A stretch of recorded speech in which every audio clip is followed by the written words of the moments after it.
어떤 날은 아무 일도 일어나지 않을 것처럼 평온해 보입니다. 하지만 그 평온함 속에 인생을 뒤흔들 비밀이 숨어 있을 수도 있다는 걸 아무도 말해주지 않았습니다. 그녀는 그저 평범한 아내였습니다. 남편을 믿고 가정을 지키며 아이를 키우는 하루하루가 전부인 사람이었죠. 하지만 어느 날 단 한 통의 문자가 모든 것을 뒤집어 놓았습니다. 그리고 그날 이후 그녀는 자신이 알고 있던 모든 것이 거짓일 수 있다는 현실과 마주하게 됩니다. 이야기가 궁금하시다면 지금 영혼의 속삭임을 구독해주세요. 좋아요도 눌러주시고 어느 지역에서 보고 계신지 댓글로 알려주세요. 이 이야기는 끝까지 보지 않으면 절대 진실을 알 수 없습니다. 아침 햇살이 창문을 통해 부엌으로 스며들어 오는 그 순간 혜진은 나은이를 위한 아침 식사를 준비하고 있었다. 쌀밥에서 올라오는 김이 부엌 천장에 맺히고 된장찌개의 향기가 공간을 가득 채웠다. 그러나 혜진의 시선은 지훈이 항상 앉던 빈자리에 고정되어 있었다. 그날 아침 커피 향기가 평소보다 더 쓰게 느껴졌다. 어쩌면 혜진은 마음 깊은 곳에서 자신의 세상이 곧 무너질 것이라는 사실을 이미 알고 있었는지도 모른다.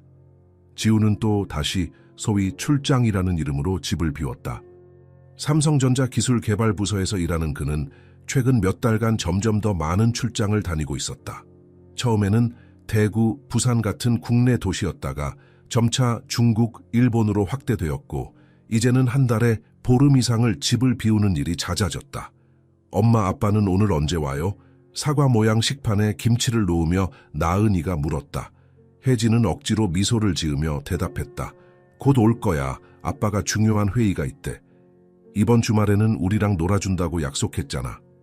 나은이는 자신의 작은 손으로 밥을 집어먹으며 고개를 끄덕였다. 그 순진한 믿음이 혜진의 가슴을 더욱 아프게 했다. 식탁을 정리하고 나은이를 어린이집에 데려다주는 일상적인 하루가 시작되었다. 강남역 근처 광고회사에서 디자이너로 일하는 혜진은 자신의 책상에 앉아 회의 자료를 검토하고 있었다. 가을 비가 창문을 두드리는 소리가 사무실 전체에 잔잔히 울려 퍼졌다. 그녀의 휴대폰이 진동했다. 팀장님의 카카오톡 메시지겠거니 생각하며 휴대폰을 들어 올렸다. 그러나 화면에 나타난 것은 모르는 번호였다. 메시지는 단 한 줄이었다. 당신은 정말 그가 출장 중이라고 믿나요? 혜진의 손가락이 휴대폰 위에서 굳어버렸다.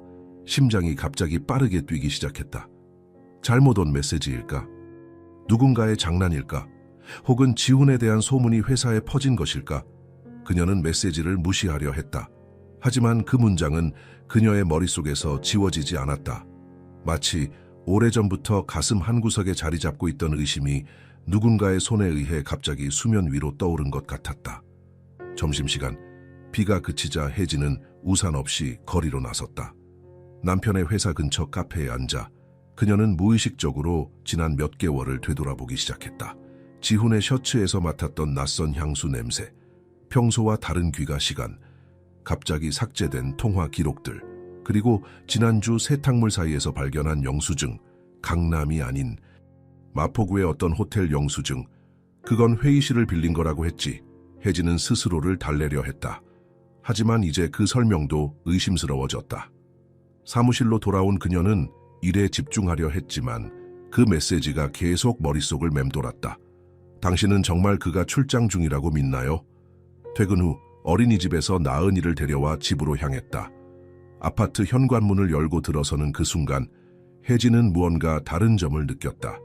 지훈의 신발이 현관에 있었다. 그는 출장에서 일찍 돌아온 것일까? 지훈아. 그녀가 조심스럽게 불렀다. 대답이 없었다. 불안한 마음으로 집 안으로 들어서자 지훈의 서류 가방이 소파 위에 놓여 있었다. 그러나 집안은 고요했다. 아빠! 나은이가 기쁘게 외치며 아빠의 방으로 달려갔다.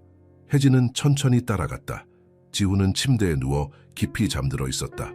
여행 가방은 아직 열지도 않은 채 옆에 놓여 있었다. 나은이가 지훈의 얼굴에 뽀뽀하려 하자 그가 눈을 떴다. 잠에서 깬 지훈은 놀란 표정으로 혜진과 나은이를 바라보았다. 일찍 왔네. 그가 말했다. 회의가 취소되어서 혜진은 억지로 미소를 지었다. 밥 먹었어. 뭐 해줄까? 그날 밤 나은이를 재우고 난 후 혜진은 거실에서 노트북으로 작업을 하고 있었다. 지훈은 샤워를 하고 있었다. 그녀의 휴대폰이 다시 울렸다. 같은 번호였다. 이번에는 메시지가 더 길었다. 그는 나와 함께 있을 때는 절대 집에 돌아가서 자지 않아요. 그는 아직도 당신을 사랑하나요? 혜진의 손에서 휴대폰이 미끄러져 바닥에 떨어졌다. 화장실에서 물소리가 멈췄다. 지훈이 나오기 전에 그녀는 급히 휴대폰을 집어 메시지를 지웠다. 그러나 그 말은 이미 그녀의 마음 깊숙이 새겨져 버렸다. 침실의 어둠 속에서 지훈이 옆에서 숨소리를 내며 자는 동안 혜진은 천장을 바라보며 눈물을 흘렸다. 그녀의 세상은 이제 막 무너지기 시작했다. 강남의 아침은 언제나 분주했다. 출근길 사람들로 붐비는 지하철, 카페에 줄 서 있는 직장인들, 그리고 그 속에서 혜진은 마치 유령처럼 존재했다. 어제 밤의 메시지는 그녀의 내면에 깊은 균열을 만들어냈다. 지훈은 그날 아침 일찍 집을 나섰다. 오늘은 회사에서 중요한 발표가 있어 늦을 수도 있어. 그의 말에 혜진은 그저 무표정하게 고개를 끄덕였다. 평소라면 화이팅이라고 응원했을 텐데 이제는 그 말이 목구멍에 걸려 나오지 않았다. 조사해봐야겠어. 혜진은 회사 화장실 거울 앞에서 자신에게 속삭였다. 평소에 차분하고 이성적인 혜진이라면 상상도 못할 결정이었다. 그러나 이제 그녀의 마음은 의심이라는 독에 물들어 있었다. 점심시간 그녀는 동료들에게 급한 일이 생겼다고 말하고 회사를 빠져나왔다. 지훈이 최근에 돌아왔다던 출장지 근처의 호텔로 향했다. 죄송합니다만 지난주에 체크아웃한 손님 명단을 확인할 수 있을까요? 프론트 데스크에서 혜진이 물었다. 손님 정보는 개인정보 보호법에 따라 공개할 수 없습니다. 직원의 단호한 대답이 돌아왔다. 실망한 혜진은 로비에 앉아 다음 행동을 고민했다. 그때 그녀의 시선이 호텔 옆 약국으로 향했다. 지훈의 서류 가방에서 본 영수증, 바로 그 약국이었다. 약국에 들어선 혜진은 영수증을 내밀었다. 지난주 제 남편이 여기서 뭘 샀는지 기억나시나요? 영수증만 있고 약사는 영수증을 살펴보더니 고개를 끄덕였다. 아, 네. 기억나요. 특별한 주문이었거든요. 신생아용 분유와 기저귀, 그리고 항생제 처방전을 가져오셨어요. 강남 세브란스 병원에서 내린 처방이었죠. 혜진의 다리에 힘이 빠졌다. 기저귀? 분유? 나은이는 이미 6살이었다. 혹시 그분이 누구와 함께 왔었나요? 혜진의 목소리가 떨렸다. 혼자 오셨어요. 하지만 통화하시면서 곧 가겠다고 누군가에게 말씀하시던데. 강남 세브란스 병원까지 가는 길, 혜진의 마음은 폭풍우 속에 있었다. 병원 소아과에 도착한 그녀는 간호사에게 지훈의 사진을 보여주었다. 이 남자분, 최근에 오셨던 것 같은데 기억나세요? 간호사는 잠시 사진을 보더니 반색했다. 아, 네. 지난주에 아기와 함께 오셨어요. 폐렴 증상이 있어서 항생제를 처방받으셨죠. 아기 어머님은 안 오셨던 것 같아요. 혜진은 병원을 나와 인적 드문 계단에 앉았다.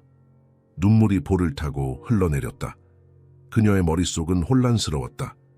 지훈에게 다른 아이가 있다는 것인가? 다른 여자와의 사이에? 집으로 돌아온 혜진은 감정을 숨기며 평소처럼 행동하려 애썼다. 나은이가 학원에서 돌아오자 평소보다 더 꼭 안아주었다. 엄마 사랑해, 나은이가 천진난만하게 말했다. 그 말이 혜진의 가슴을 더욱 아프게 했다. 저녁, 지훈이 퇴근하고 돌아왔다. 오늘은 일찍 왔네, 혜진이 담담하게 말했다. 응, 일이 잘 풀려서. 지훈은 피곤한 표정으로 소파에 앉았다. 혜진은 지훈을 관찰했다. 그의 넥타이 매듭이 느슨했고 셔츠 소매에는 작은 얼룩이 보였다. 아기 침이나 우유 자국 같았다. 샤워하고 올게, 지훈이 말했다. 그가 샤워하는 동안 혜진은 용기를 내서 그의 서류 가방을 열었다. 계약서, 펜, 명함, 그리고 작은 봉투 하나. 조심스럽게 열어보니 그 안에는 작은 은색 키링이 들어있었다. 키링에는 S라는 글자가 새겨져 있었다. S? 누구의 이니셜일까? 혜진의 마음이 무거워졌다. 샤워를 마친 지훈이 나왔을 때 혜진은 이미 가방을 원래 자리에 돌려놓고 저녁 식사 준비를 하는 척하고 있었다. 뭐 해? 지훈이 부엌으로 들어오며 물었다. 그냥 내일 나은이 소풍 도시락 준비하는 거야. 혜진이 억지로 미소를 지으며 대답했다. 저녁 식사 시간, 세 사람은 평소와 같이 테이블에 앉았다. 나은이는 학원에서 있었던 일을 신나게 얘기했다. 지우는 웃으며 딸의 이야기를 들었다. 혜진은 그 모습을 지켜보며 생각했다. 이게 다 거짓말인 걸까? 우리 가족의 행복이? 식사 후 지훈이 나은이를 목욕시키는 동안 혜진은 그들의 결혼 사진첩을 펼쳐보았다. 행복했던 순간들, 첫 데이트, 청담동에서의 프로포즈, 제주도 신혼여행. 그 모든 순간이 진실이었던가? 무슨 생각해? 나은이를 재우고 돌아온 지훈이 물었다. 혜진은 잠시 망설였다. 그에게 모든 것을 물어볼까 하지만 아직은 더 확실한 증거가 필요했다. 아니 그냥 내일 회사 프로젝트 생각하고 있었어. 그날 밤 혜진은 오랫동안 잠들지 못했다. 그녀의 머릿속에는 S라는 글자가 계속 맴돌았다. 새벽녘에 결심한 혜진은 지훈이 출근한 후 사설 탐정을 고용하기로 마음먹었다. 창문 밖으로 서울의 불빛이 흐릿하게 빛나는 가운데 그녀는 자신의 결혼 생활이 어쩌면 처음부터 거짓이었을지도 모른다는 두려운 생각에 떨었다. 가을비가 내리는 서울의 아침, 혜진은 조용히 명함을 꺼내 들었다. 김도현 사설 탐정, 20년의 경험 100% 비밀 보장. 동창 모임에서 우연히 알게 된 변호사 친구가 추천해준 명함이었다. 혜진은 결코 자신이 이런 상황에 처할 거라고 생각해 본 적이 없었다. 네, 김도현입니다. 전화 너머로 들려온 목소리는 담담하고 차분했다. 제 남편에 대해 조사를 부탁드리고 싶습니다. 혜진의 목소리가 떨렸다. 약속 장소인 강남의 조용한 카페에서 혜진은 김도현 탐정에게 모든 상황을 설명했다. 낯선 메시지들, 약국 영수증, S라는 글자가 새겨진 키링까지. 3일 정도 시간을 주시면 기본적인 정보를 얻을 수 있을 겁니다. 김도현이 말했다. 비용은 상관없어요. 그냥 진실만 알려주세요. 사흘 후 김도현으로부터 연락이 왔다. 정보가 있습니다. 직접 만나서 이야기하는 게 좋겠습니다. 같은 카페. 김도현은 갈색 봉투를 테이블 위에 올려놓았다. 확인하셨으면 합니다. 떨리는 손으로 봉투를 열자 그 안에는 몇 장의 사진과 주소가 적힌 종이가 들어있었다. 사진들은 모두 지훈의 모습이었다. 하지만 그가 있는 곳은 혜진이 한 번도 가본 적 없는 곳이었다. 마포구의 작은 아파트 단지. 남편분은 마포구의 다른 아파트를 갖고 있습니다. 2년 전부터 임대한 것으로 보이는데 김도현의 말이 혜진의 귀에 멀리서 들리는 것 같았다. 혼자 살고 있나요? 혜진이 간신히 물었다. 김도현은 잠시 망설이더니 사진 한 장을 더 내밀었다. 지훈이 젊은 여성과 함께 있는 모습, 그리고 그 여성의 품에는 아기가 안겨 있었다. 이름은 박수아, 29세, 아기는 약 6개월 된 것으로 보입니다. 혜진은 숨을 쉴 수 없을 것 같았다. 가슴이 너무 아팠다. 눈물이 볼을 타고 흘러내렸지만 그녀는 손으로 닦을 생각조차 하지 못했다. 확실한가요? 그녀의 목소리는 거의 들리지 않을 정도로 작았다. 네, 그리고 임대 계약서상에는 박수아가 배우자로 등록되어 있습니다. 그 말을 듣는 순간 혜진은 자신의 존재 자체가 흔들리는 것을 느꼈다. 8년간의 결혼 생활, 그 모든 시간이 거짓이었단 말인가. 주소를 알려주세요. 김도현은 주저했다. 지금 상태로는 직접 가시는 것을 권하지 않습니다. 제발요. 그날 오후 혜진은 마포구의 한 아파트 단지 앞에 서 있었다. 가을비는 그쳤지만 그녀의 마음속에는 폭풍우가 몰아치고 있었다. 아파트 정문 맞은편 카페에 앉아 그녀는 팔동을 바라보았다. 3시간이 지났다. 저녁이 되자 아파트로 돌아오는 사람들이 늘어났다. 그리고 마침내 지훈의 모습이 보였다. 그는 혼자가 아니었다. 한 손에는 쇼핑백을, 다른 한 팔에는 아기를 안고 있었다. 그리고 그의 옆에는 김도현이 보여준 사진 속 여자가 있었다. 혜진은 그 자리에서 굳어버렸다. 지훈의 표정이 너무 행복해 보였다. 그녀가 한 번도 보지 못한 미소를 짓고 있었다. 아기를 바라보는 그의 눈빛은 너무나 사랑스러웠다. 그들이 아파트로 들어가고 난 후에도 혜진은 오랫동안 그 자리를 떠나지 못했다. 가을밤의 차가운 공기가 그녀의 뺨을 스쳤지만 그 차가움조차 그녀의 가슴 속 얼음장 같은 고통에 비하면 아무것도 아니었다.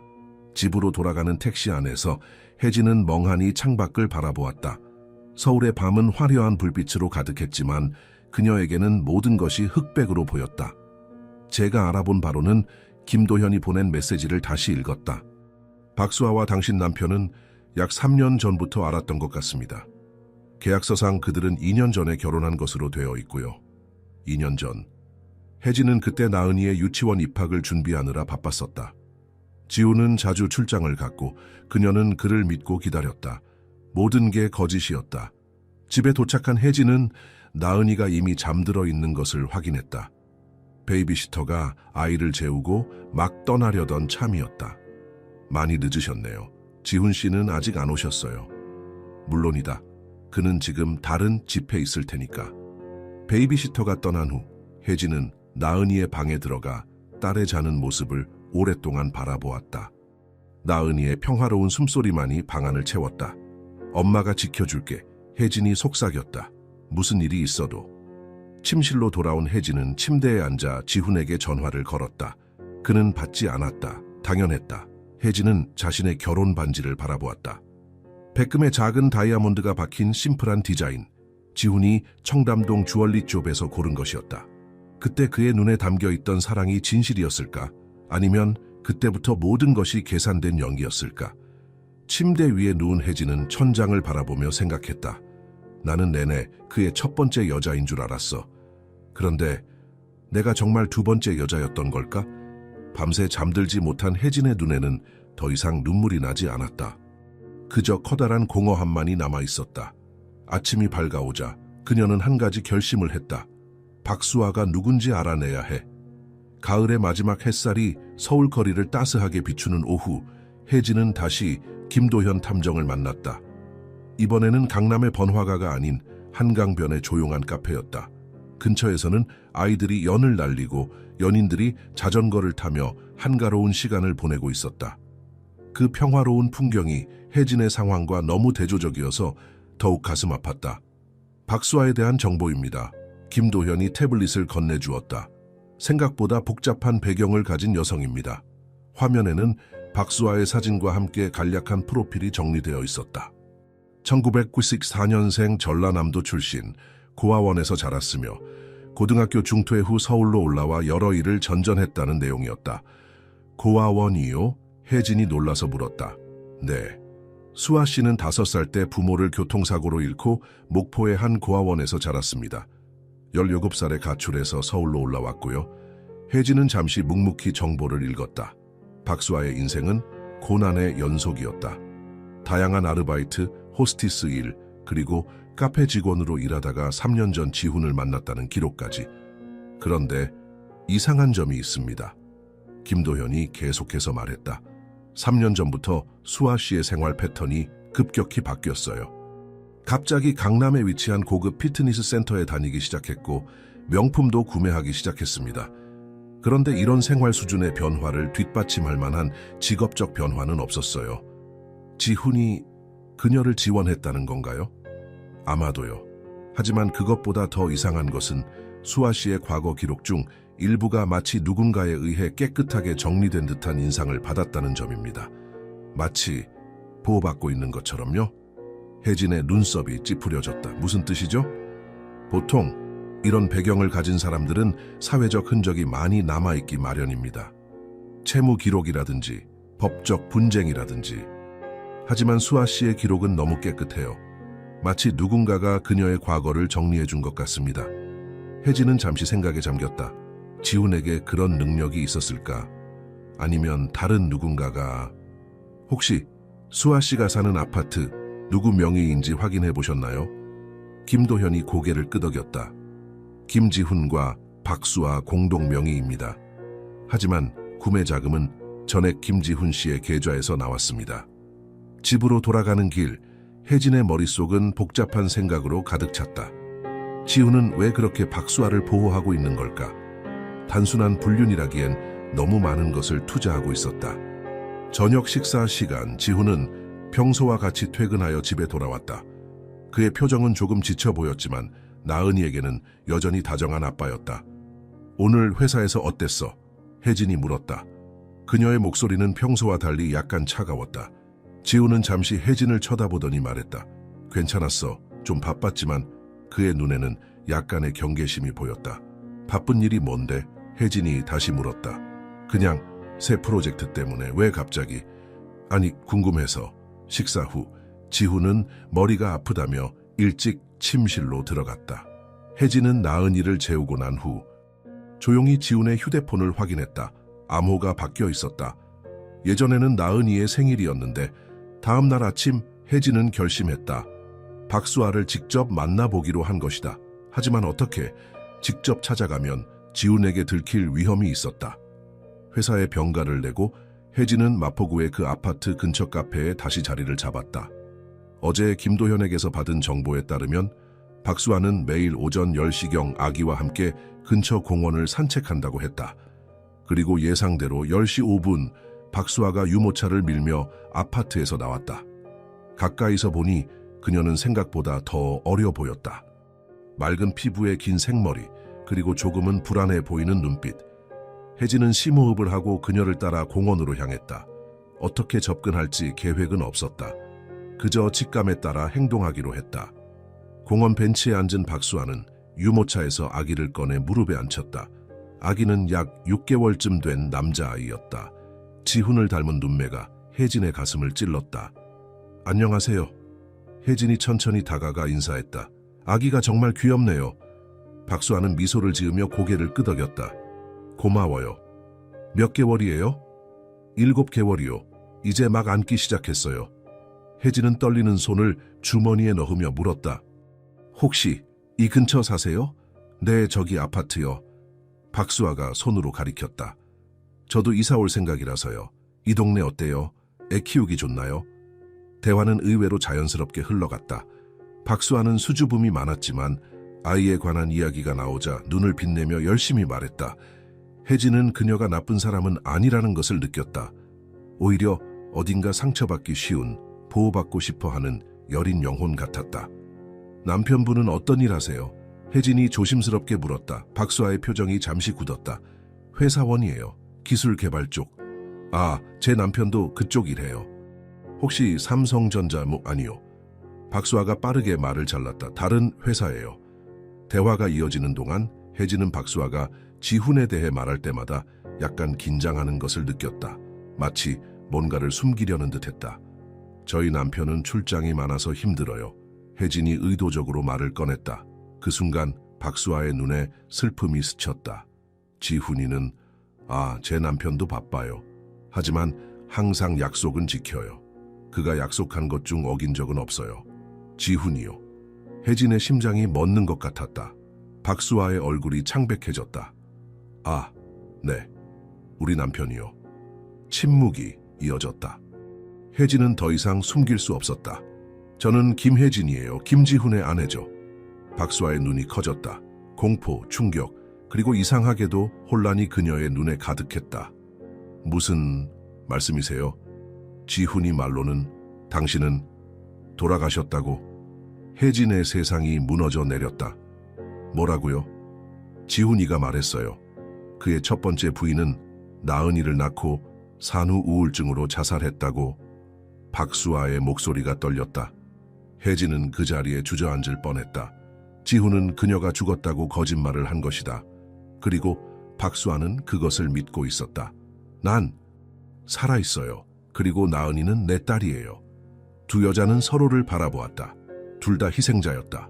둘 다 지훈에게 속았다. 공원의 가을 바람이 차갑게 불어왔다. 유모차 속 아기가 울기 시작했다. 현실은 계속되고 있었다.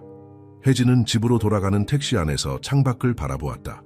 서울의 가을 하늘은 맑고 푸르렀지만 그녀의 마음은 깊은 안개 속에 갇힌 것 같았다. 박수아와의 만남은 그녀의 세계를 완전히 뒤흔들어 놓았다. 지훈은 단순히 그녀를 배신한 것이 아니었다. 그는 그녀의 존재 자체를 지워버렸다. 자살이라니. 혜진은 중얼거렸다. 얼마나 잔인한 거짓말인가. 그리고 박수아는 그것을 믿었다. 자신의 전 부인이 자살했다는 남자와 결혼한 여자. 그녀도 어떤 의미에서는 피해자였다. 집에 도착한 혜진은 지훈과 직접 대면하기 전에 정신을 가다듬기 위해 동생 혜수에게 전화를 걸었다. 언니 무슨 일이야? 목소리가 이상해. 혜진은 한동안 말을 잇지 못했다. 어디서부터 이야기해야 할지 막막했다. 혜수야, 지훈이가 다른 여자가 있어. 전화기 너머로 긴 침묵이 이어졌다. 그리고 혜수의 놀란 목소리. 뭐라고? 어떻게 알게 된 거야? 혜진은 모든 것을 털어놓았다. 의심스러운 메시지부터 사설 탐정 고용 그리고 박수아와의 만남까지. 혜수는 침묵 속에서 언니의 이야기를 들었다. 언니, 사실 말해야 할 것 같아. 혜수의 목소리가 무거워졌다. 뭐? 몇 년 전 지훈 오빠가 아버지에게 돈을 빌렸어. 언니 모르게. 혜진의 눈이 커졌다. 무슨 돈? 결혼 자금이었어. 지훈 오빠가 말하길 부모님이 반대해서 결혼 자금을 주지 않았다고 했어. 아버지가 5천만 원을 빌려줬어. 혜진은 충격에 말을 잇지 못했다. 지훈의 부모님은 항상 그들의 결혼을 축복했다고 알고 있었다. 또 하나의 거짓말이었다. 왜 내게 말하지 않았어? 지훈 오빠가 부탁했어. 언니가 자존심 상할까봐 비밀로 해달라고. 그리고 얼마 후에 갚았으니까 문제될 게 없다고 생각했어. 혜진의 마음이 더욱 복잡해졌다. 지훈은 그들의 결혼 초부터 거짓말을 해왔던 것이다. 혜수야, 아버지에게 지훈과 관련된 서류 같은 거 있는지 물어봐 줄 수 있어? 다음 날 혜수는 아버지의 서재에서 찾은 서류 봉투를 들고 혜진의 집을 찾았다. 나은이는 학원에 있었고 지훈은 출장을 핑계로 집을 비운 상태였다. 이거밖에 없었어. 혜수가 낡은 봉투를 건넸다. 혜진은 조심스럽게 봉투를 열었다. 안에는 차용증과 함께 또 다른 서류가 있었다. 계약서였다. 이게 뭐지? 혜진이 의아해하며 서류를 펼쳤다. 서류를 읽어내려가던 혜진의 손이 떨리기 시작했다. 그것은 단순한 차용증이 아니었다. 지훈과 아버지 사이에 체결된 일종의 계약이었다. 지훈은 돈을 빌리는 대신 미래에 태어날 아이의 양육권에 관한 특별한 조항에 서명했던 것이다. 이게 무슨 뜻이야? 혜수가 혼란스러워하며 물었다. 혜진은 말없이 서류를 계속 읽었다. 계약서에는 지훈이 박수아의 아이에 대한 양육권을 확보하여 혜진의 아버지에게 인도하는 조건으로 돈을 빌렸다는 내용이 있었다. 아버지가 박수아를 알아? 혜진이 충격에 빠져 중얼거렸다. 혜수도 마찬가지로 놀란 표정이었다. 이해가 안 돼. 아버지가 왜 이런 계약을... 두 자매는 서로를 바라보았다. 무언가 더 큰 비밀이 숨겨져 있음을 직감했다. 아버지에게 전화해 봐야겠어. 혜진이 말했다. 그러나 전화는 연결되지 않았다. 아버지는 일본 출장 중이었고 어머니는 아무것도 모른다고 했다. 그날 밤 혜진은 또다시 잠 못 이루는 밤을 보냈다. 모든 퍼즐 조각이 뒤섞여 있었다. 지훈, 박수아, 그리고 아버지. 이 세 사람 사이에 어떤 연결고리가 있는 걸까? 다음 날 아침 혜진은 다시 김도현 탐정에게 연락했다. 박수아의 가족 배경을 더 깊이 조사해 주세요. 특히 제 아버지와의 연결점이 있는지. 이틀 후 김도현으로부터 연락이 왔다. 김혜진 씨, 중요한 정보가 있습니다. 지금 만날 수 있으신가요? 한강공원 벤치에서 김도현은 새로운 서류를 건넸다. 박수아 씨의 출생 기록을 확인했습니다. 그런데 이상한 점이 있어요. 혜진은 서류를 주의 깊게 읽었다. 박수아의 친부모는 불명으로 기록되어 있었다. 그러나 5살 때 고아원에 맡겨지기 전까지 그녀를 키운 양부모의 이름이 있었다. 그리고 그 양부모의 이름 중 양부의 이름이 눈에 들어왔다. 박종우, 이 사람이... 네, 조사해보니 김혜진 씨 아버님의 대학 동창이었습니다. 30년 전 교통사고로 사망했고요. 혜진의 머릿속에 갑자기 어릴 적 기억이 스쳐 지나갔다. 아버지가 매년 추석에 누군가의 묘를 찾아가던 모습, 오랜 친구라고만 말했던 그 사람이 박종우였을까? 그리고 더 중요한 것은 김도현이 말을 이었다. 유전자 검사 결과입니다. 혜진은 숨을 멈췄다. 유전자 검사요? 네. 박수아 씨의 머리카락과 지훈 씨의 것을 수집해 분석했습니다. 그리고 박수아와 지훈 씨의 아이, 그 아이에 대한 검사도 했고요. 혜진은 떨리는 손으로 검사 결과를 받아들었다. 이게 무슨... 검사 결과는 충격적이었다. 지훈은 수아의 아이의 아버지가 아니었다. 그리고 더 놀라운 것은 지훈은 나은이의 생물학적 아버지도 아니라는 사실이었다. 혜진의 세계가 완전히 무너져 내렸다. 나은이는 지훈의 아이가 아니라니. 그럼 누구의 아이인가? 그녀의 눈앞이 캄캄해졌다. 모든 것이 거짓이었다. 그녀의 결혼, 그녀의 가족, 심지어 그녀의 딸까지. 혜진 씨, 괜찮으세요? 김도현의 목소리가 멀리서 들리는 것 같았다. 혜진은 천천히 고개를 들었다. 눈물이 그녀의 시야를 흐렸지만 마음은 이상하게 평온해졌다. 이제 모든 진실을 알아내야겠어요. 서울의 가을은 차갑게 변해가고 있었다. 아침이면 서리가 맺히고 낙엽이 거리를 덮기 시작했다. 혜진은 나은이를 유치원에 데려다주고 아파트 단지 놀이터 벤치에 앉았다. 지난 며칠 동안 그녀는 모든 것이 거짓으로 뒤덮인 자신의 인생을 어떻게 받아들여야 할지 고민했다. 지훈이 나은이의 아버지가 아니라니 그럼 누구의 아이일까? 혜진은 어머니에게 전화를 걸었다. 엄마, 오늘 좀 뵐 수 있을까요? 강남의 고급 카페에서 혜진은 어머니를 기다렸다. 항상 우아하고 당당했던 어머니가 오늘은 어딘지 불안해 보이는 걸음으로 카페에 들어섰다. 무슨 일이니 갑자기 어머니가 앉으며 물었다. 혜진은 그동안 알아낸 모든 것을 차분히 이야기했다. 지훈의 이중생활, 박수아라는 여자, 그리고 유전자 검사 결과까지.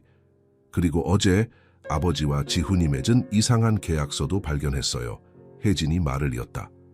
나은이가 지훈의 아이가 아니라는데 엄마 진실을 알고 계시죠? 어머니의 얼굴이 창백해졌다.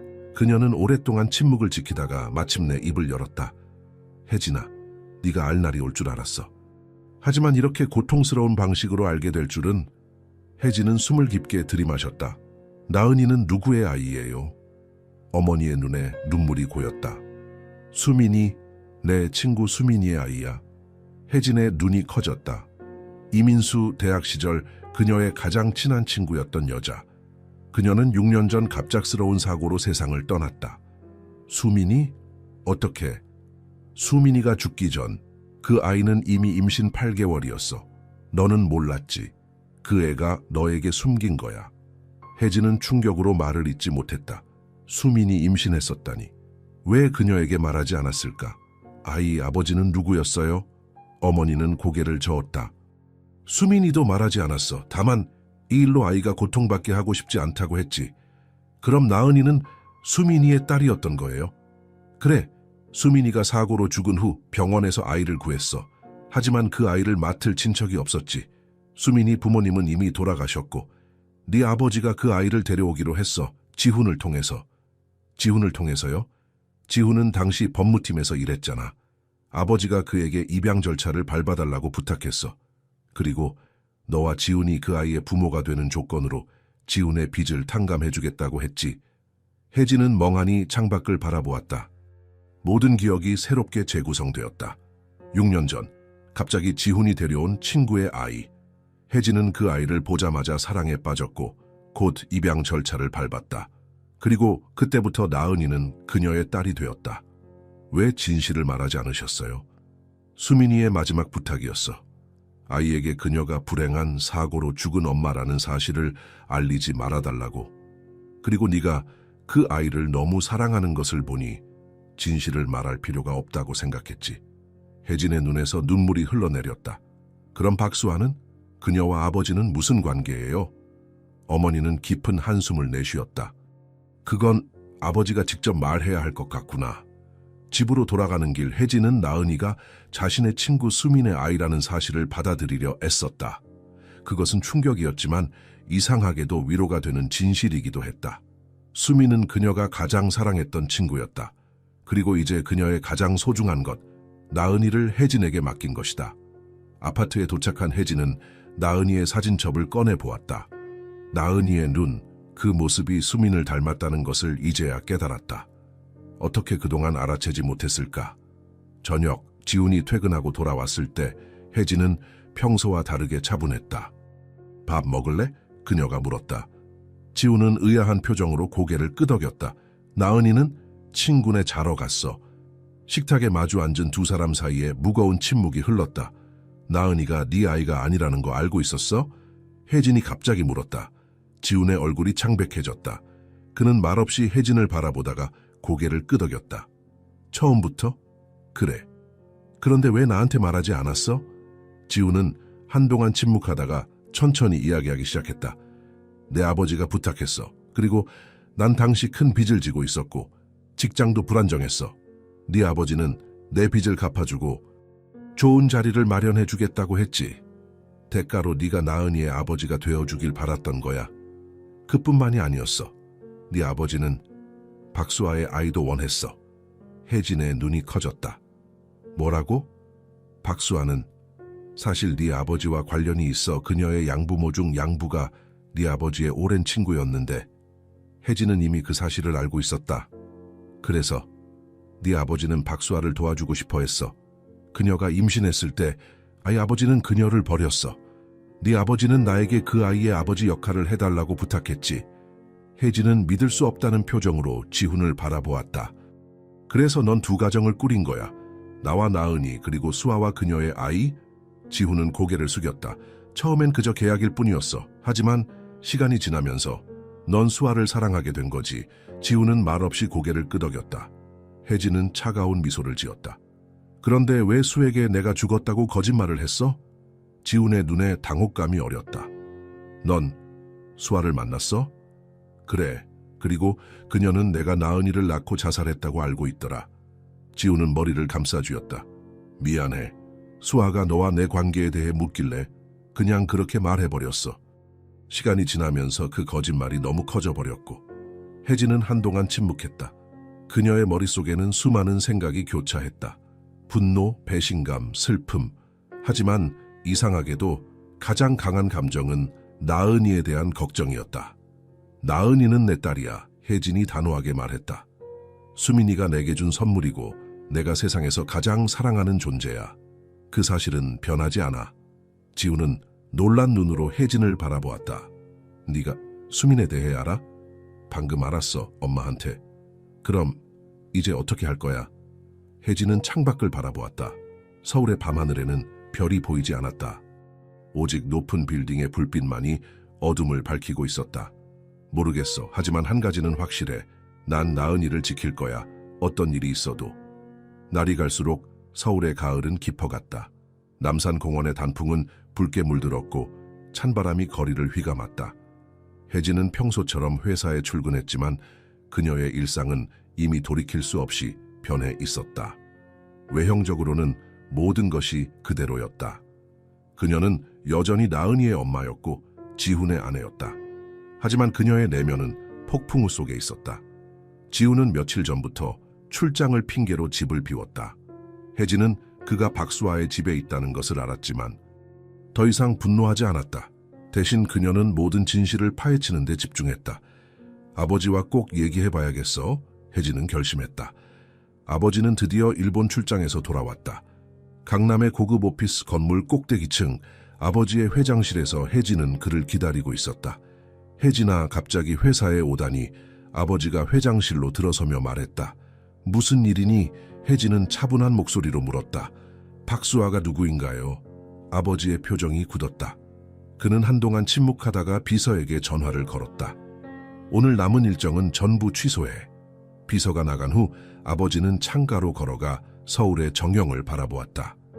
네가 알게 될 줄 알았다. 그럼 이제 모든 진실을 말해주세요. 아버지는 깊은 한숨을 내쉬었다. 박수아는 내 오랜 친구 박종우의 양녀였어. 그런데 사실 그녀는 아버지의 말은 갑자기 중단되었다. 그는 가슴을 부여잡으며 의자에 몸을 기댔다. 아버지, 혜진이 놀라서 달려갔다. 괜찮아. 아버지가 진정하려고 노력했다. 그냥 잠시, 내 책상 서랍에 약이. 혜진은 급히 서랍을 열어 약을 찾았다. 아버지는 약을 먹고 호흡을 가다듬었다. 의사를 부를게요. 아니, 괜찮아. 이런 일은 종종 있어. 아버지가 혜진의 손을 잡았다. 혜진아, 내 서재에 가서 금고를 열어봐. 암호는 내 생일이야. 거기 봉투가 있을 거야. 그걸 읽어보면 모든 걸 알게 될 거야. 그날 저녁, 혜진은 아버지의 서재에 있는 금고를 열었다. 안에는 오래된 편지 봉투가 하나 있었다.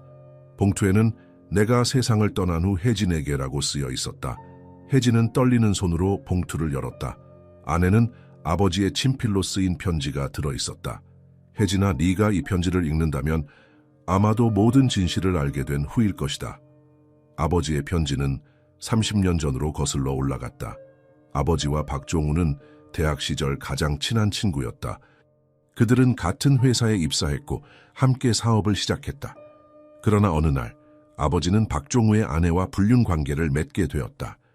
난 용서받을 수 없는 실수를 했다. 내 가장 친한 친구의 신뢰를 배신한 것이다. 그 불륜의 결과로 박종우의 아내는 임신을 했다. 그리고 그 아이가 바로 박수아였다. 수아는 사실 내 딸이다. 하지만 종우는 그 사실을 모른 채 그 아이를 자신의 딸로 키웠다. 그러나 비극은 거기서 끝나지 않았다.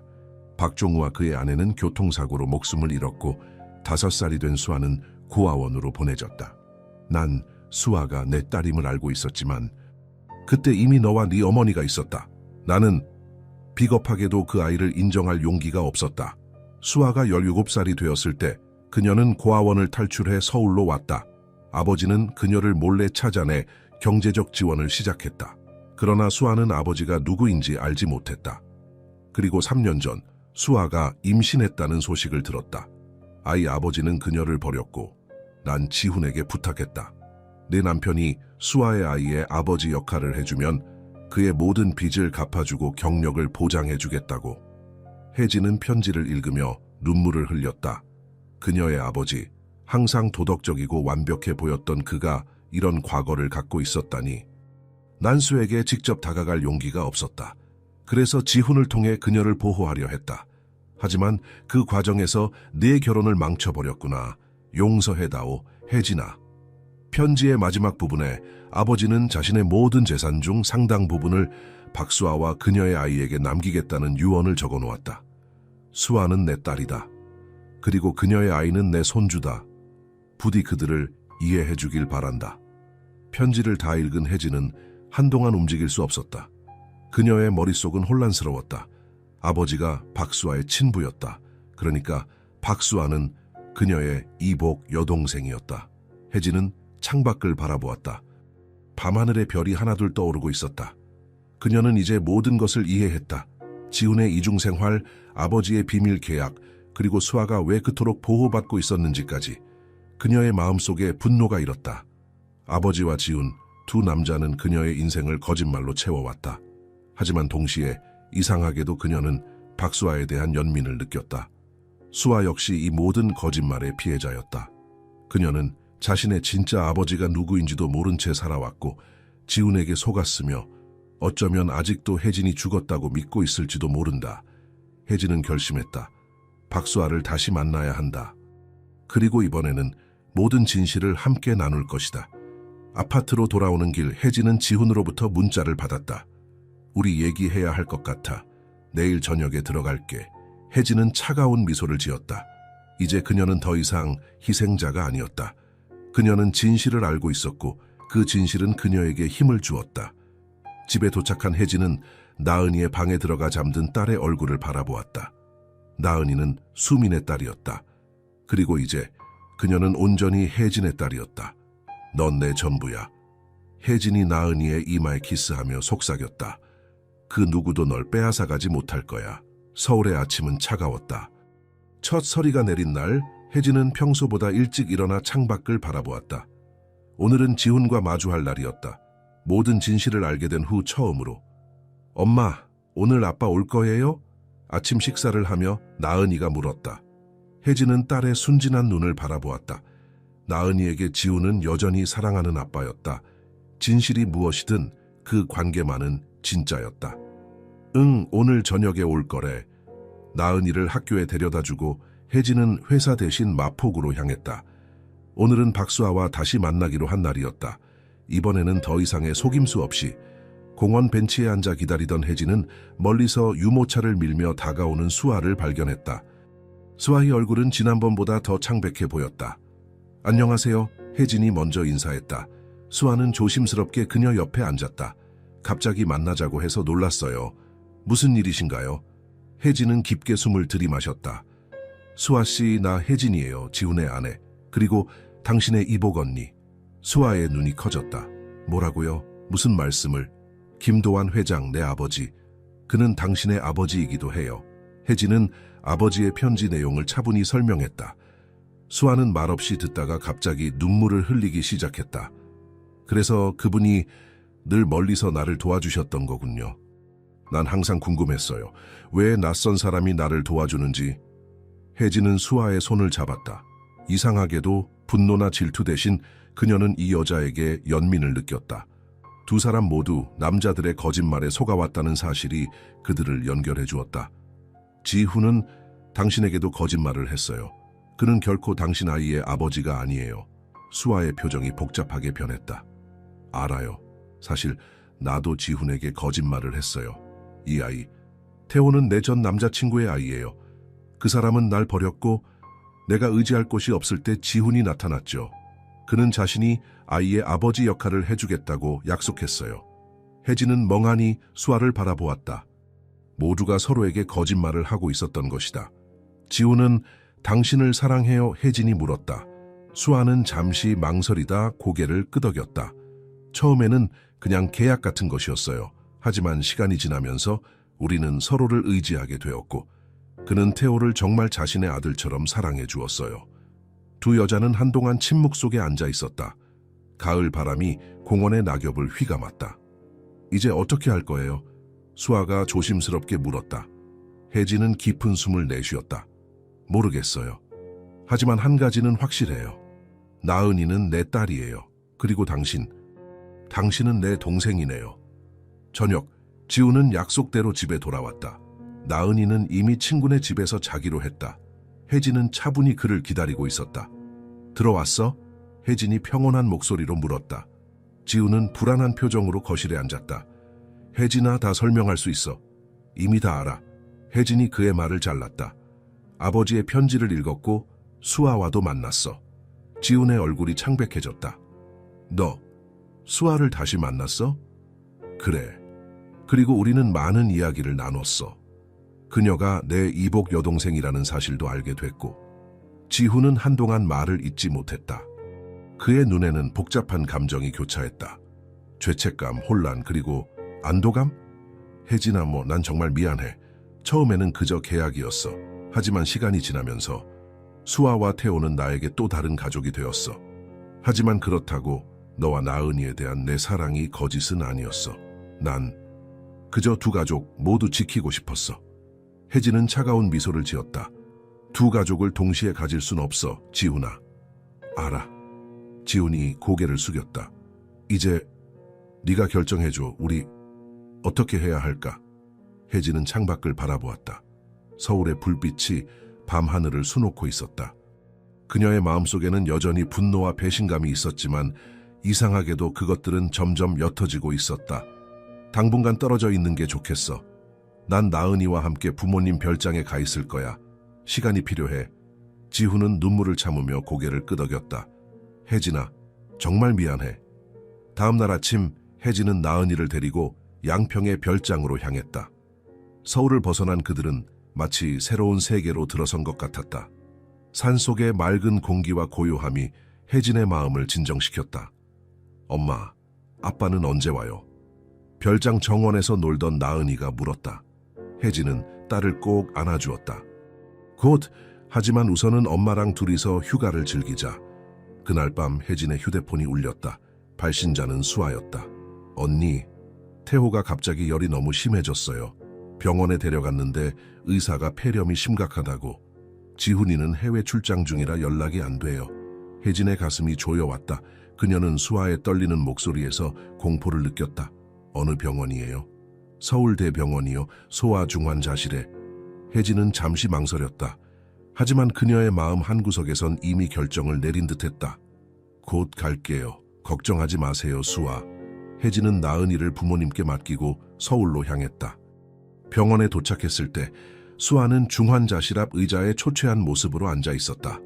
언니, 수아가 울음 섞인 목소리로 불렀다. 혜진은 그녀에게 다가가 손을 잡아주었다. 괜찮을 거예요. 의사 선생님은 뭐라고 하셨어요? 항생제 치료가 잘 안 먹히고 있대요. 그리고 태호가 약에 알레르기 반응을 보이는 것 같다고.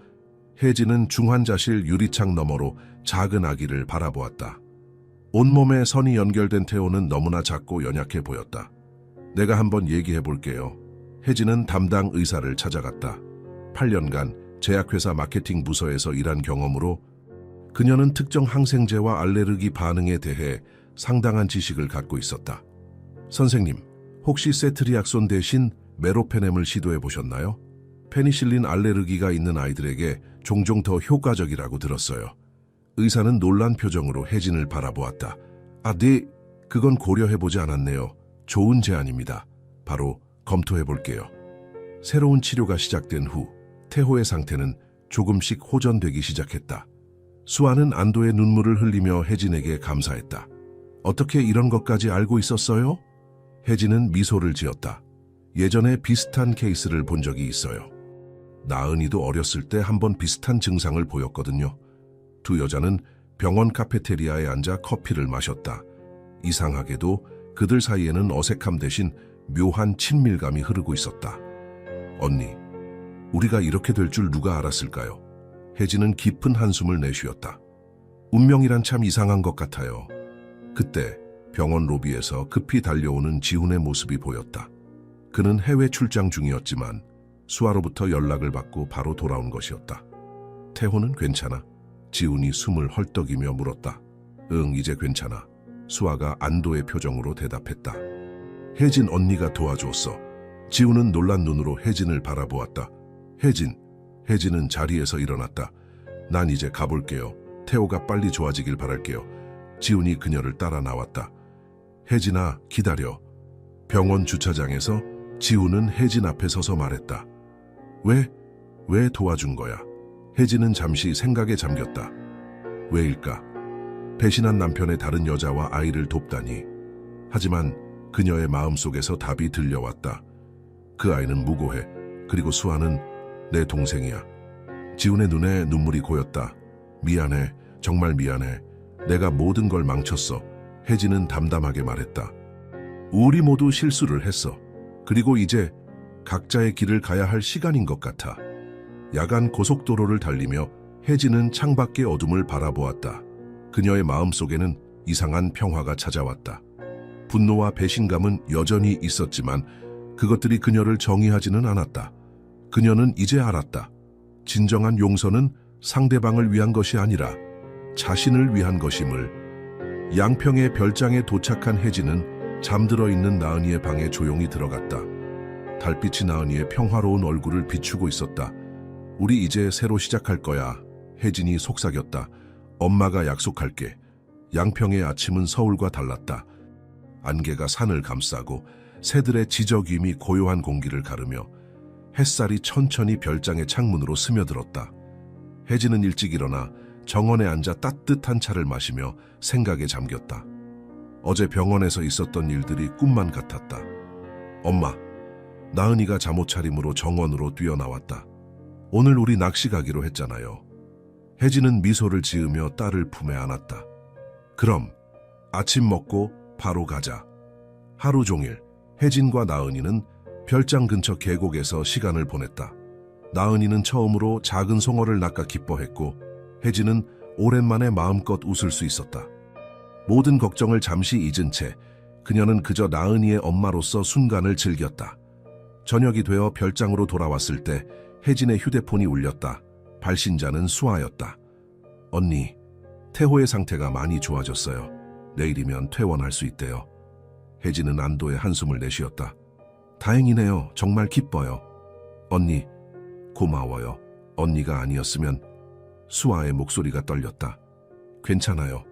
그냥 내가 할 수 있는 일을 한 것뿐이에요. 통화를 마친 후 혜진은 정원의 벤치에 앉아 밤하늘을 바라보았다. 서울에서는 보기 힘든 수많은 별들이 그녀를 내려다보고 있었다. 엄마, 이제 우리 언제 집에 돌아가요? 나은이가 물었다. 혜진은 잠시 생각에 잠겼다. 집. 그곳은 이제 어떤 의미일까? 지훈과 함께했던 강남의 아파트? 아니면 새로운 시작을 위한 다른 곳? 조금만 더 여기 있다가 갈까? 엄마가 중요한 결정을 좀 해야 해서. 일주일이 지났다. 혜진은 서서히 자신의 미래를 계획하기 시작했다. 그녀는 변호사와 상담하여 이혼 절차에 대해 알아보았고 새로운 집을 찾아보기도 했다. 하지만 무엇보다 그녀는 내면의 평화를 찾기 위해 노력했다. 어느 오후 예상치 못한 방문객이 별장에 찾아왔다. 지훈이었다. 혜진아, 그가 현관에 서서 불안한 표정으로 말했다. 잠깐 얘기할 수 있을까? 혜진은 잠시 망설이다가 그를 정원으로 안내했다. 나은이는 마침 친구네 집에 놀러가 있었다. 무슨 일이야? 혜진이 담담하게 물었다. 지훈은 깊은 한숨을 내쉬었다. 먼저 정말 미안하다고 말하고 싶었어.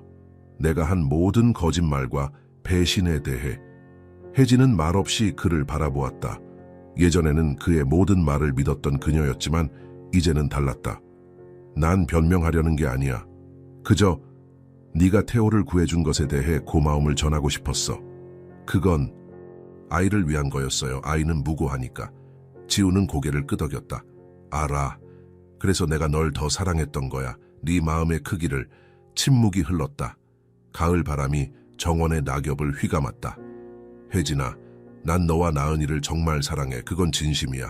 하지만 수아와 태호도 내 가족이 되어버렸어. 난 둘 다 포기할 수 없었고 그래서 끔찍한 선택을 했지. 혜진은 가슴이 아팠지만 이상하게도 그의 말이 이해되었다. 인간의 마음은 때로는 너무 복잡해서 단 하나의 선택만으로는 설명할 수 없는 것이었다. 이혼 서류는 이미 준비했어요. 혜진이 마침내 입을 열었다. 변호사가 다음 주에 연락할 거예요. 지훈의 눈에 눈물이 고였다. 그는 천천히 고개를 끄덕였다. 알았어. 모든 조건은 네가 원하는 대로 할게. 나은이의 양육권은 내가 가질 거예요. 하지만 당신이 그 아이의 아버지라는 사실은 변하지 않아요. 나은이를 위해 좋은 아빠로 남아주세요. 지훈은 눈물을 참으며 고개를 끄덕였다. 약속할게. 내가 할 수 있는 최선을 다할게. 그가 떠나기 전 혜진은 마지막 질문을 던졌다. 수아는 아버지가 자기 친부라는 사실을 알아요. 지훈은 잠시 망설이다 대답했다. 아직 아니. 네 아버지가 직접 말씀하시겠다고? 그래요. 그게 맞을 것 같네요. 지훈이 떠난 후 혜진은 오랫동안 정원에 앉아 있었다. 그녀의 마음속에는 이상한 평화가 찾아왔다. 분노와 배신감은 여전히 있었지만 그것들이 그녀를 정의하지는 않았다. 그녀는 이제 자신의 길을 찾아야 했다. 다음 날 혜진은 서울로 돌아왔다. 그녀는 아버지를 만나기로 결심했다.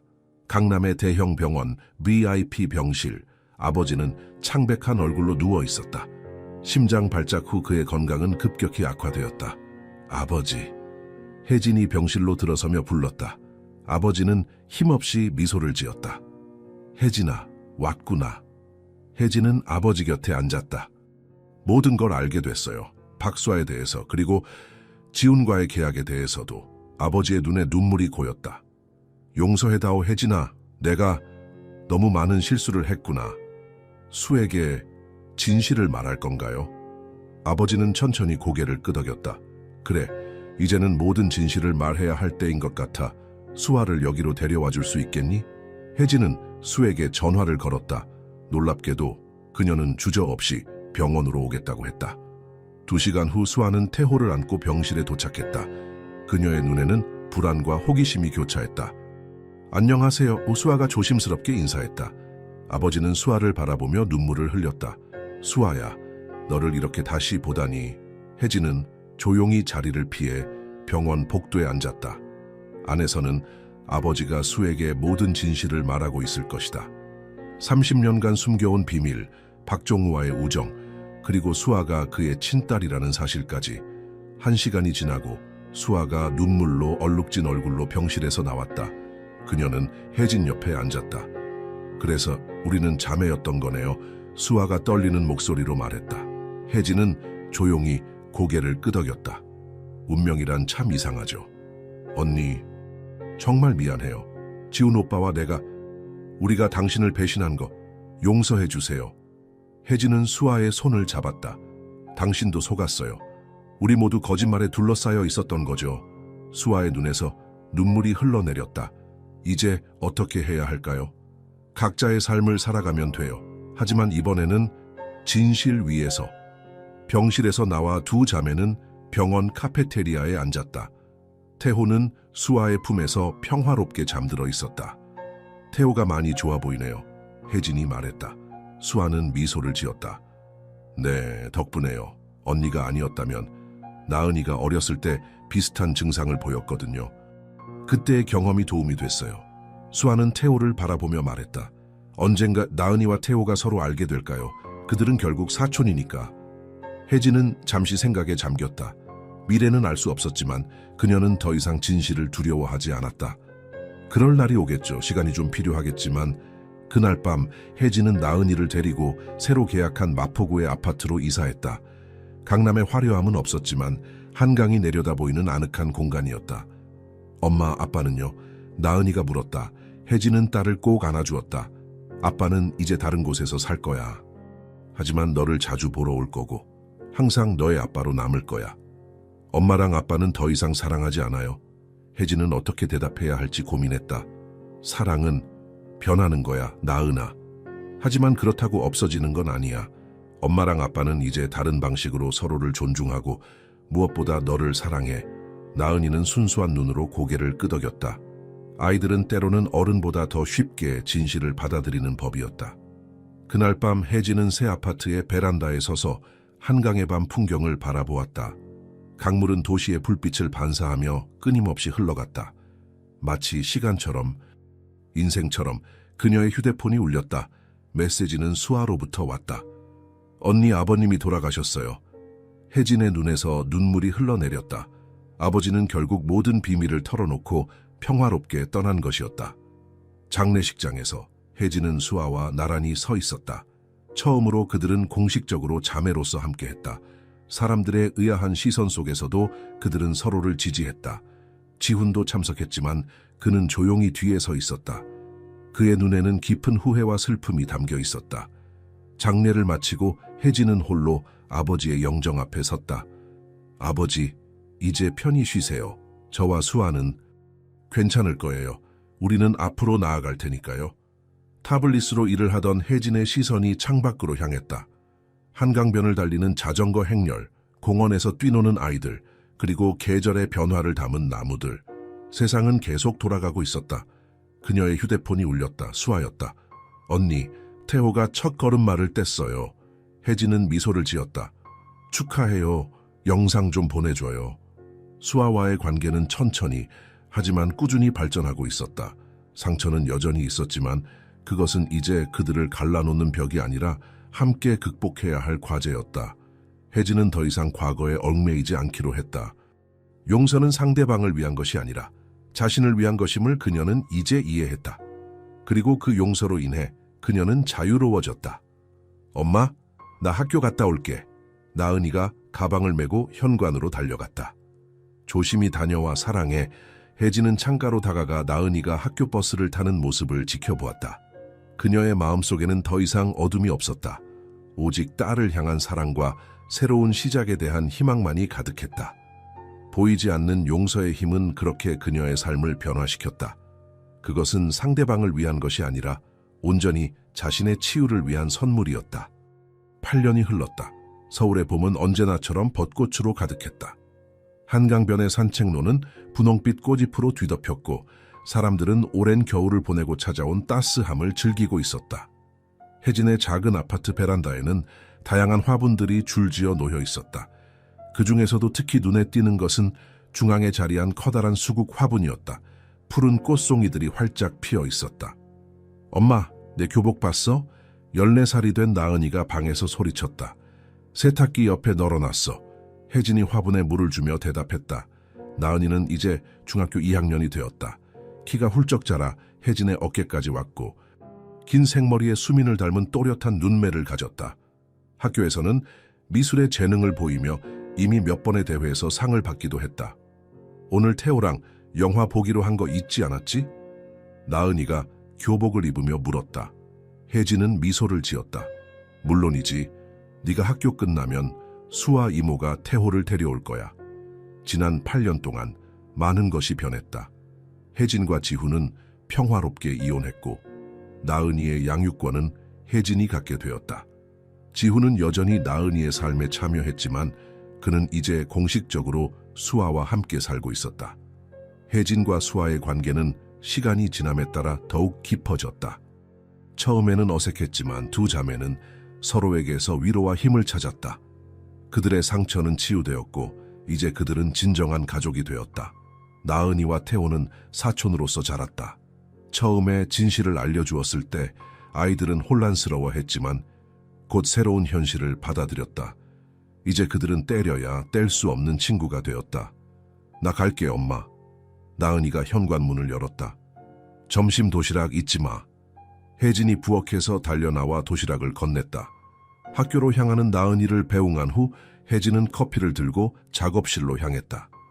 이혼 후 그녀는 회사를 그만두고 오랫동안 꿈꿔왔던 일러스트레이터로서의 경력을 시작했다. 처음에는 어려움도 있었지만 지금은 어린이책 삽화가로 이름을 알리기 시작했다. 오전 내내 작업을 하던 혜진의 휴대폰이 울렸다. 수아였다. 언니, 오늘 점심 같이 먹을래? 새로 오픈한 카페가 있는데 분위기가 정말 좋아.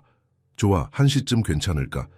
수아는 아버지의 유산으로 작은 꽃집을 열었다. 수아의 정원이라는 이름의 그 가게는 마포구에서 꽤 인기 있는 장소가 되었다. 수아는 그곳에서 꽃과 함께하는 시간을 통해 자신만의 치유를 찾았다. 카페에서 만난 두 자매는 오랜만에 여유로운 시간을 보냈다. 그들은 아이들 이야기, 일상의 소소한 일들, 그리고 앞으로의 계획에 대해 이야기했다. 지훈 오빠가 태호의 검도 대회에 너무 열심이야. 수아가 웃으며 말했다. 아빠보다 더 긴장한다니까. 혜진은 미소를 지었다. 지훈은 태호에게 좋은 아버지였다. 그리고 나은이에게도 여전히 좋은 아버지로 남아있었다. 그들의 관계는 이제 평화로웠다. 나은이가 요즘 대학 진학에 대해 생각하기 시작했어. 혜진이 말했다. 미대에 가고 싶대. 수민이를 닮았나 봐. 수아는 고개를 끄덕였다. 수민 언니. 가끔 나은이를 보면 언니의 모습이 떠올라. 그녀가 세상에 남긴 가장 아름다운 선물이지. 점심을 마친 후 혜진은 근처 공원을 산책하기로 했다. 벤치에 앉아 봄 햇살을 즐기던 그녀는 문득 지난 8년을 돌아보았다. 처음 지훈의 배신을 알았을 때 그녀는 세상이 무너지는 것 같았다. 하지만 지금 돌이켜보면 그 고통스러운 경험이 그녀를 더 강하게 만들었다. 그녀는 이제 자신의 삶을 온전히 살고 있었다. 나은이와 함께, 그리고 새롭게 찾은 가족인 수아와 태호와 함께. 저녁, 혜진은 나은이와 태호를 데리고 한강변 치킨집에서 저녁을 먹었다. 아이들은 학교에서 있었던 일들을 신나게 이야기했고 혜진은 그들의 밝은 웃음소리에 행복을 느꼈다. 이모, 이번 주말에 캠핑 가기로 한 거 맞죠? 태호가 물었다. 8살이 된 태호는 지훈을 닮아 호기심이 많고 활발했다. 응, 양평으로 갈 거야. 수아 이모랑 지훈 삼촌도 오시고. 나은이는 잠시 혜진을 바라보았다. 엄마, 괜찮아? 아빠랑 같이 가는 거. 혜진은 딸의 손을 잡았다. 물론이지. 우리는 이제 모두 가족이잖아. 조금 특별한 형태의 가족이긴 하지만. 집으로 돌아온 후 아이들이 잠든 뒤 혜진은 베란다에 나가 밤하늘을 바라보았다. 서울의 불빛 속에서도 몇몇 별들이 반짝이고 있었다. 그때 그녀의 휴대폰이 울렸다. 발신자는 지훈이었다. 혜진아, 미안한데 이번 주말 캠핑 내가 참석하는 게 불편하면 말해. 내가 빠질게. 혜진은 잠시 생각에 잠겼다. 8년 전 그녀는 지훈을 용서했다. 그것은 그를 위한 것이 아니라 온전히 자신을 위한 결정이었다. 그리고 그 결정 덕분에 그녀는 자유로워질 수 있었다. 아니야, 괜찮아. 아이들이 너무 기대하고 있어. 우리 모두 함께 가자. 통화를 마친 후 혜진은 작업실로 향했다. 책상 위에는 그녀가 최근 작업 중인 그림책의 스케치가 놓여 있었다. 그림책의 제목은 2개의 집이었고 두 가족이 서로를 이해하고 하나의 큰 가족이 되어가는 이야기를 담고 있었다. 그녀는 서랍을 열어 오래된 일기장을 꺼냈다. 그것은 나은이가 작년 생일에 혜진에게 선물한 것이었다. 나은이는 몰래 아버지의 서재에서 찾은 할아버지의 편지와 엄마의 이야기를 담아 일기를 썼다. 엄마의 이야기를 알게 되었어요. 나은이의 일기는 그렇게 시작했다. 엄마가 얼마나 강한 사람인지, 얼마나 큰 사랑을 품고 계신지 알게 되었어요. 일기의 마지막 페이지에는 나은이가 직접 그린 그림이 있었다. 두 여자가 손을 잡고 있는 모습, 그리고 그 뒤로 두 아이가 뛰어노는 모습. 그림 아래에는 이렇게 적혀 있었다. 때로는 가장 깊은 상처에서 가장 아름다운 꽃이 피어납니다. 사랑해요, 내 엄마. 다음 날 아침, 혜진은 베란다의 화분들에 물을 주었다. 특히 중앙의 수국 화분에 더 많은 관심을 기울였다. 그 화분은 특별했다. 예전에 혜진은 수국 줄기를 항상 잘라서 더 이상 자라지 못하게 했었다. 마치 자신의 감정을 억누르듯이. 하지만 이제 그녀는 수국이 자유롭게 자라도록 내버려 두었다. 그리고 놀랍게도 그 수국은 그 어느 때보다 아름답게 피어났다. 공원을 산책하며 혜진은 문득 삶의 의미에 대해 생각했다. 인생은 때로는 예상치 못한 방향으로 흘러가기도 하지만 중요한 것은 그 흐름 속에서 자신만의 의미를 찾는 것이었다. 그녀는 더 이상 상처에 갇혀 있지 않았다. 대신 그 상처를 통해 성장했고 더 강해졌으며 더 깊은 사랑을 알게 되었다. 밤이 되어 혜진은 일기장에 몇 문장을 적었다. 모든 고통이 원한이 될 필요는 없다. 어떤 고통은 힘으로 피어난다. 잘린 꽃도 결국 다시 피어나는 법이니. 그리고 그녀는 창밖을 바라보았다. 서울의 밤하늘에는 별이 빛나고 있었고 그녀의 마음속에는 평화가 찾아와 있었다. The end 때로는 우리가 믿고 있던 진실이 가장 큰 거짓이었을 수도 있습니다.